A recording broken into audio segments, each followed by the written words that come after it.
Please pray with me. Spirit of love and life, help us to get in touch today with those things in our lives that have helped to build a strong foundation. Maybe get in touch with a few of them we need to dust off. We thank you that you've equipped us with everything we need to have a strong foundation. Minister to us, we pray. May only truth be spoken, may only truth be heard. Amen. So we have a story today that might be familiar with a lot of us, and it's a story that talks about building a solid foundation on the rock. And I think we all know how important a solid foundation is. I was talking to a buddy of mine this week who worked with foundations, and he talked that once he was called in to a doctor's home, and the doctor's home had a hill behind it. And over the years, water coming down the hill, unbeknownst to him, was going underground and taking soil away. And then all of a sudden, he heard this big crack, and half of the foundation in the basement just fell about 15 feet. And the house was just kind of on like half the foundation. They had to get a new one in there as soon as possible. And so there's a lot of things that make up a house beyond a foundation. A foundation itself is not the house. But my goodness, if we don't have a solid foundation, then everything else that makes up a house is in peril and is at risk. Every culture and religion teaches as much. If we were lucky, we were taught probably around 2 or 3 years about this importance of building with the right stuff. How many of you remember the story of the poem of the little 3 piggies? And we had the hungry fox wanting to eat the little piggies. And so the little piggies wanted to build a home for protection. And one of them built the home out of what? Straw. And what did the other one build the home out of? Sticks. And what did the other one build the home out of? Bricks. And so the old wolf comes around, and let's say it together, I huff and I'll puff and I'll blow your house down. And what happened to the one with the, what was the first one? Straw. Now, I lost an hour's sleep last night, so you're lucky you're getting anything at all. And he's colorblind. And I'm colorblind, gosh. So, yeah, the house of straw, it fell down. The house of sticks, ka-flump. But the bricks, right? The bricks were straw. And the fox didn't eat that little piggy. So, we were learning that story, and what we were really being taught, the translation is, in our lives, we need to build some stuff with brick. Because there's going to be some foxes out there that want to take us out. There's going to be some struggles and some trials that want to take us out. And we need that brick. And so Jesus is saying the same thing in our story today. He tells it a different way. He talks as a home builder. If we go the cheap and easy way and we don't pay and do the work to ensure that our foundation is strong, and we build our house on sand, then that's going to be destroyed when the storms come. Did you guys learn that little hymn in Sunday school? The wise man built his house upon the rock. Do you know that one? The wise man built his house upon the rock. You're a Baptist, right? Yeah, we learned that. The wise man built his house upon the rock, and the rains came tumbling down. The rains came down as the floods came up. The rains came down as the floods came up. The rains came down as the floods came up, and the house on the rock stood firm, right? And then there's the foolish man built his house upon the sand. The foolish man built his house upon the sand. And then the rains came down, and then the house on the sand fell flat, right? And so then build your house on giving love. Build your house on giving love. Build your house on giving love, and the blessings will come down, right? The blessings will come down as the love goes around, right? Anyway, there we go. A little trip down memory lane today. Thank you for that. The foundation. Now, rocks and cement, for that matter, are not one substance. You know, it takes a few things for a strong foundation. And Jesus offers us some hints today about the spiritual minerals that'll make up hard rock for a good foundation. And I'm sure we already know what some of that good foundation requires. You know, I'd love to get together with 7 of you just to have each of you share. I'd love to hear from you what, as you look back on your life, has ended up being a good foundation for you.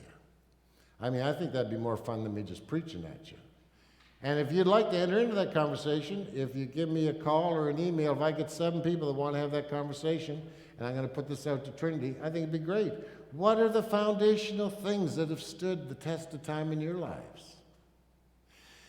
But there's so much noise out there. And there's so much things that we scatter our concentration on. It's good to come and be reminded. And you know what's some of the foundations? Honesty, kindness, respect for nature, respect for life. That's all a part of the divine. And how we treat one another. I love 1 John. If we love our brothers and sisters, we know God and we'll see God, because God is love, right? Most of what people talk about, the churches talk about God, people don't believe in that kind of God anymore. It's just another idol. But deep inside, that capacity to love, that's the divine. And so the Bible talks about God sometimes without even mentioning the name. You know, in Ecclesiastes, what's the one, not Esther. Anyway, there's a book of the Bible that doesn't have the name God in it. And it'll come to me in a bit. But in 1 John, it's saying that love is God. And I often say to people who don't believe in God, what I know in my head is they don't believe things that have been told about God that don't make any sense. And I said, if you believe in love, if you're trying to love, I said, that's the divine in you. That's God. So don't worry about words. We want the reality. And love is about relationships, loving each other, John says. And the church calls the essential revelation of God without name again when it talks about the fruit of the Spirit. What's the fruit of the Spirit? Love, joy, peace, patience, kindness, goodness, faithfulness, gentleness, self-control. I don't hear anything in there about doctrine, about creeds. I don't hear anything in there about religious rituals. Now, they're fine. They're in the house. They're part of the house, but they aren't the foundation.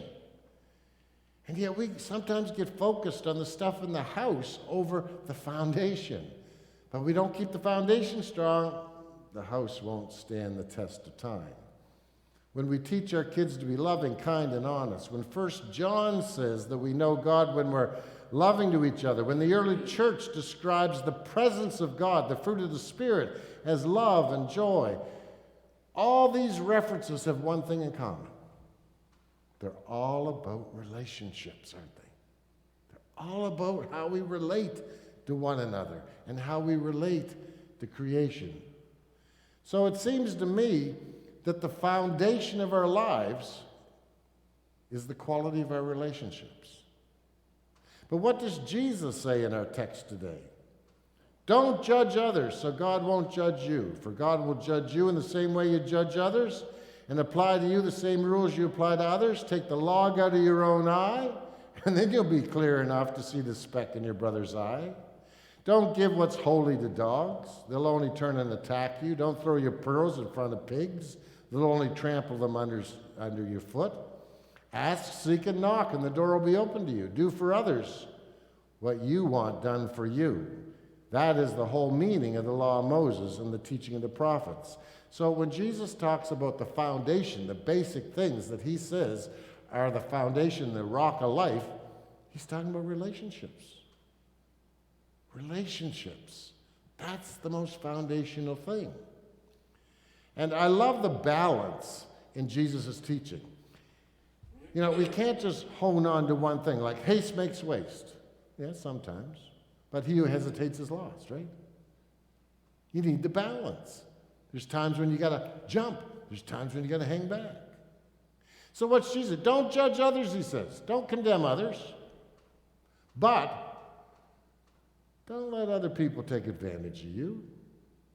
Don't give to the dogs the holy in you. Don't throw your pearls before swine. I love that balance, right? Yeah, we don't judge others, but we don't let others messing with us either, right? We have to protect the divine in us, the goodness in us. Don't throw your pearls before swine. We teach that to our kids many ways. And then I love this, ask, seek, go after what you want. Get your piece of the pie. But also, make sure others are getting their piece too. Do unto others what you want, right? Do you see the balance there? It's beautiful. And good relationship is all about having that balance. Our relationship with Mother Earth, gosh, we messed up that balance. We're just beginning to start to realize how much.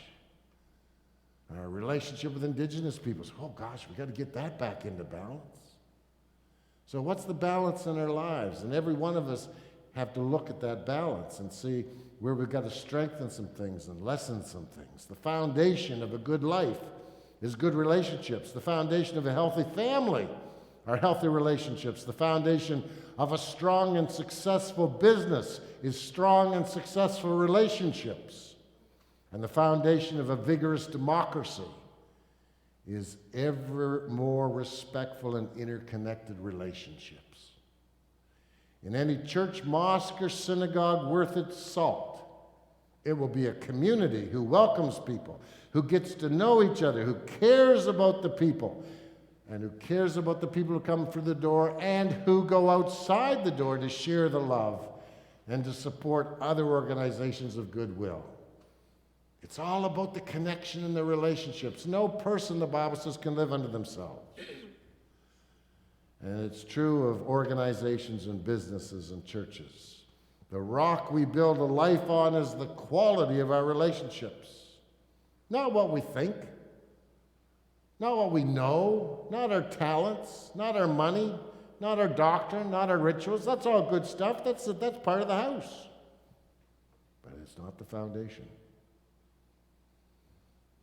Not the foundation. The genius of the United Church of Canada was the move of the Spirit in the 1920s, particularly in the West, where the Depression was beginning. And the lay people started saying, we got this little town, and we got a Methodist church here, we got a Congregationalist church here, we got a Presbyterian church here. Like, we can't afford all these churches. I mean, they're not that much different, are they really? I mean, we get along with our neighbors from the different churches. We don't see much of a difference ourselves. Why can't we just all unite and get into one church? Of course, the ministers were a little bit hesitant about that. Imagine the first thing that come into your mind is, well, which of the three ministers are going to get hired? Am I going to be one of the two that are let go, right? You know, you get into that kind of stuff. And then you get into the ministers and the hierarchy and the doctrine of the church. Well, you know, we got our doctrines, we got our creeds. And the Methodists, they had bishops, you know. Can you imagine bishops letting go of being bishops? It's not like the Presbyterians are going to let bishops. And then the Congregationalists, they were cared about social justice. But the Spirit moved, and an impossible thing happened, like very rare in the whole history of the world. 3 denominations came together. Well, 75% of the Presbyterians did. God love them. There's 25% they're still around. But they moved, and the bishops in the Methodist Church gave up being bishops. Who does that? And they decided that they couldn't be a creedal church because neither of the 3 denominations could agree on the same creed. And so they invented a new kind of church. The technical term is a conciliar church, council. What the basis of union says is we accept all the creeds historically, and if you can get something out of them, great. But membership is not going to be based on creeds. It's not even going to require belief in God. Membership is going to be decided by the local church by a council or a session that determines what will be the basis of membership. And all the decisions in the United Church, it will not be an Episcopal church, No bishop, no person, not even the moderator, has the power and authority in the United Church to set policy. Every policy will be decided by a meeting. We'll get together, we'll share, we'll pray, and trust that the Spirit will work through us. That's the genius of the United Church. That's why I can say atheists are welcome here and they can become members, and the upper levels of the church don't blink an eye. I couldn't say that in the Presbyterian Church. I couldn't say that in the Anglican Church. I couldn't say it in any other church. But we discovered the foundation is relationships and meeting together and learning to share our wisdom and trust one another and support the decisions made. There's the genius of what Jesus is teaching. And as I say, there's this balance to relationships. Maybe Jesus heard about Aristotle, because that's what Aristotle taught. Aristotle taught that balance is what provides the foundation for healthy relationships. A professor of classics at King's College London explains it this way: I believe my own worst faults are impatience, recklessness, excessive bluntness, emotional extremes, and vindictiveness. But Aristotle's idea of the golden mean, or the golden average, the balance, explains that all those characteristics are fine in the right balance. People who never get impatient don't get things done. People who never take risks live limited lives. People who evade the truth and do not express pain or joy are spiritually and emotionally stunted and deprived. And people who have no desire whatever to get even with those who have damaged them are either deluding themselves or have too low an estimate of their own worth. Isn't that cool? It's about the balance. It's about the balance. Life is a challenge and it can be messy and we all make mistakes. Yes, we're making mistakes with Mother Earth. We need to get back into balance. We made mistakes trusting globalization with authoritarian partners, thinking that as they got richer, they'd start becoming nicer. We've learned that in our globalization, we need to do it according to values. And same thing with our Aboriginal friends. We need to see that they are in balance and in right relationship with Canada, that they receive the same amount of funding for their children as we do, and we're making steps forward there. We need to right our relationships with all those groups in society who are generally treated as lesser than, transgender, disabled, indigenous people. We need to balance things so that the things we seek are also the things we help others have. And you know, it's never too late to keep switching the balance. I was talking to a friend this past week and about a mutual person that we know, a very wealthy, successful businessman in the United States, but he vacations up in Canada, and I've often seen him in the summer. And, his family had everything the money can afford, but he wasn't what you'd call an empathetic kind of guy. He was a son of a gun, and he was tough, and he was hard. But about 10 years ago, his wife started to get Alzheimer's. I've never seen anybody change around like that. He suddenly became the most patient, the most understanding, the most caring, the most supportive person you'd ever want to see. Sometimes it takes realizing what we're losing to wake us up, to get us in balance, to start caring for what needs to be cared for. But the good news is we aren't defective. And you might have some things in you that you think are just bad, but they're not. They might be out of balance, but they're not bad. God doesn't make junk. And God's given us everything we need to be the people we need to be. We just got to get the balance right. I was talking to a young woman. just the other day. And she said, you know, up until more recently, I've been kind of really emotional, and I feel things deeply.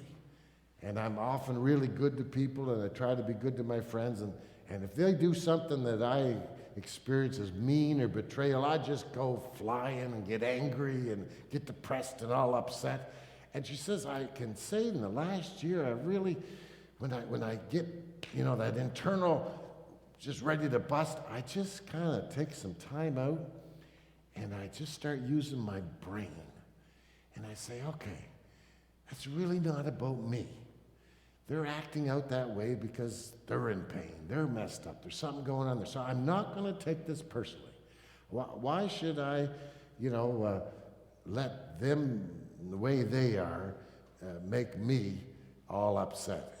And I'm just going to back off from them until they start treating me right. Or if they don't, then that's fine. And so she says, I'm getting more balanced between my emotions and my reason. Isn't that cool? And so that, I think, is a great part of what Jesus is teaching and a great part of what this is all about. And so everything we have can be used for the good in the right balance. We aren't defective. There aren't parts of ourselves that are no good, but we can lack balance. So it's all there, friends, what we need for a meaningful life, a healthy planet. We're made in God's image. Spirit evolves and redeems life, and we are made for right relationships. We're made to create right relationships. It's the family business we've been born into. It's the foundation, the rock of life, and the foundation of our lives. It is in us to receive what we need and to give to help others to receive what they need. It is in us to help and rebalance our relationship with Mother Earth and other people, even as we receive what we need. That, my friends, is the good news of the gospel.